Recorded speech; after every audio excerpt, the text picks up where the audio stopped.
Deva għaqdet. Xie qed inħawwat. Għadu l-ġimgħa l-oħra użajta. Għaqdet u qed inħawwat għal xejn. Ma ġbajtx tħawwat f'ħajtek, issa nkażżeb qed teħel ma' rasek. Il-bisserja tiegħek biċċajt qed-tejli. Inna 25 sena miż-żewġin u lili għadek ma drajtnix int. U qassan id-drak, ta? Ġew il-ġar taħdejlek għalli. U da ġewi bħalu fejn jaf x'insarra fih. Ġew ikbar minni u tal-esperjenza u qalli li mara ma tasal biex tifhimha qatt. Li kieku mhux għax imsifer, ngħidlu jienx ma jasalx biex jifhem għax ma jarax dak il-bejt kollu imbarazz li għandu. Jien ma nafx kif dik il-mara ma tgħidlu xejn, jekk tagħmel ftit ċita, iġġorlu kollox l-isfel. Murara qed iċempel it-telefon, murara minn hemm. Issa min se taċempel? Hekk sa tibqgħu mhux sa tkun taf min, murara. Hekk sew, inti tordna u jiena nobdi. Iva x'obdejtni darba se taqla plejtu, murara min. Ħammur nara minn. Għax minn qed iċempel se jiddejjaq u jaqta'. X'mara.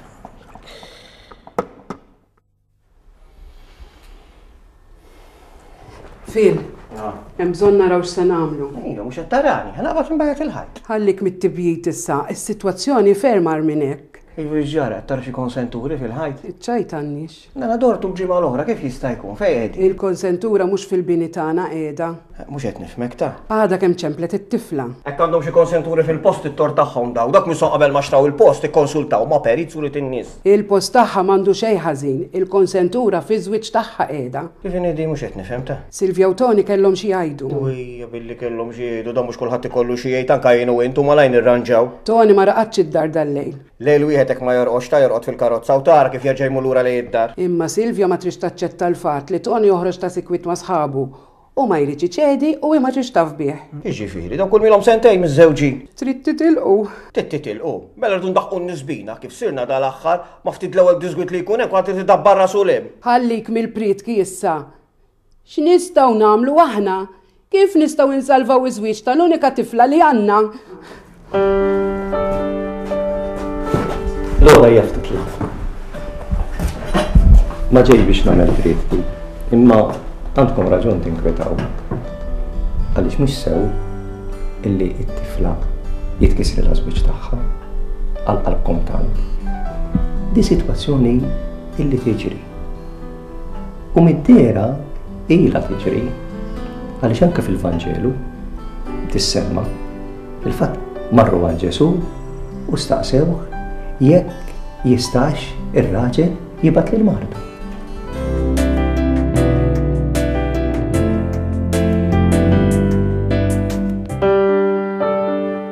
Mill-Evanġelu ta' San Mark. Resqu leħ xi Fariżej u biex iġarbuh staqsewh jekk raġel jistax jitlaq lil martu. Weġibhom u qal: "X'ordnalkom Mosè?" Qalulu: "Mosè tal-permess li wieħed jagħmel il-kitba tad-divorzju u jibata." Imbagħad Ġesu weġibhom: "Minħabba l-ebusija ta' qalbkom kitbilkom dan l-ordni, iżda sa mill-bidu tal-ħolqien Alla għamilhom raġel u mara. Għalhekk mela raġel iħalli lil missieru l-ommu u jingħaqad ma' martu u t-tnejn isiru ġisem wieħed. Għalhekk mhumiex iżjed tnejn imma ġisem wieħed. Mela dak li għaqqat Alla ma għandux jifirdu l-bniedem." X'ħin daħlu d-dar id-dixxipli reġgħu staqsewh fuq dan u qalilhom: "Min jitlaq lil martu u jiżżewweġ oħra ikun ħati ta' adulterju kontra l-ewwel waħda. U jekk mara titlaq lil żewġa u tiżżewweġ ieħor tkun ħatja ta' adulterju." Ġibulu qudiemu xi tfal ċkejknin biex iberikhom, iżda d-dixxipli tiegħu qabdu jgħajtu magħhom. Ġesu meta ra hekk inkorla u qalilhom: "Ħalluhom it-tfal iż-żgħar jiġu għandi, iżommuhomx, għax ta' minnu bħalhom hija s-saltna ta' Alla. Tassew ngħidilkom li min is-saltna ta' Alla ma jilqaħħiex bħal tifel ċkejken ma jidħolx fiha." Imbagħad ħaddanhom miegħu u qiegħed idejh fuqhom u berikhom.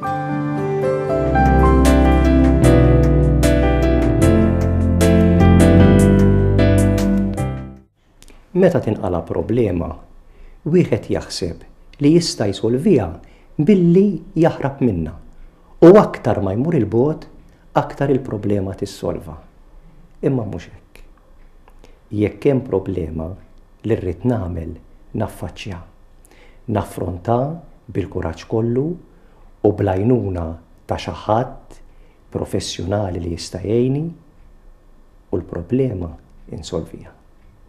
Dan huwa l-messaġġ ta' Ġesu fil-Vanġelu tal-lum. Meta il-lut marru jgħidulu jekk jistgħux isolvu l-problemi ta' żwieġ tagħhom billi jinfirdu, Ġesu għalilhom le. Hekk mhux se nsolvu il-problemi. Jew nkella jekk insolvu problema ta' żwieġ wieħed, forsi għax mhux dejjem tissolva billi ninfirdu, ħankisru soċjetà.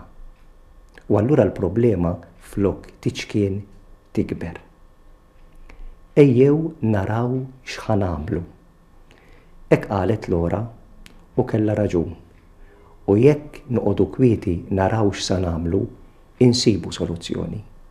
Ma ninsewx illi għalina l-insara hemm xi ħadd professjonali ħafna li jista' jgħinna u dan huwa il-mulej innifsu. Jekk fil-problemi tagħna, anki ta' żwieġ tagħna, ikunu kbar kemm ikunu kbar, nersqu lejh bl-umiltà u b'qalb miftuħa li nisimgħuh u naraw x'irid jgħidilna u nilqgħu it-twissijiet tiegħu biex nimxu kif jgħidilna hu u nikkoreġuhna, bl-għajnuna tiegħu wkoll il-problemi insolvuhom u ż-żwieġ ma jitkissirx, mhux tagħna biss imma ta' ħafna u ħafna oħrajn.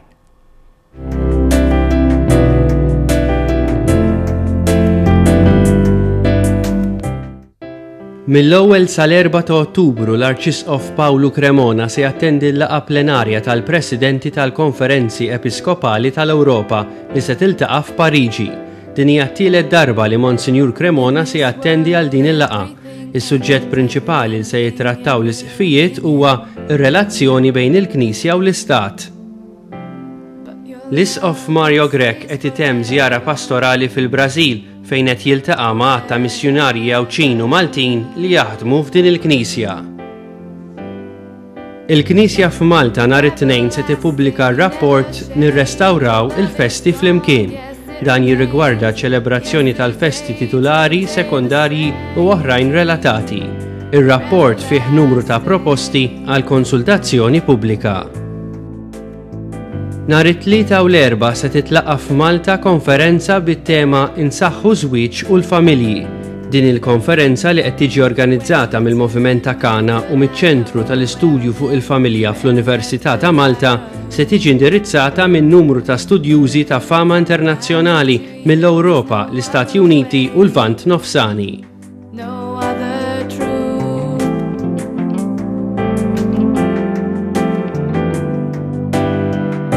You're everlasting, you never change, your love is strong, yes.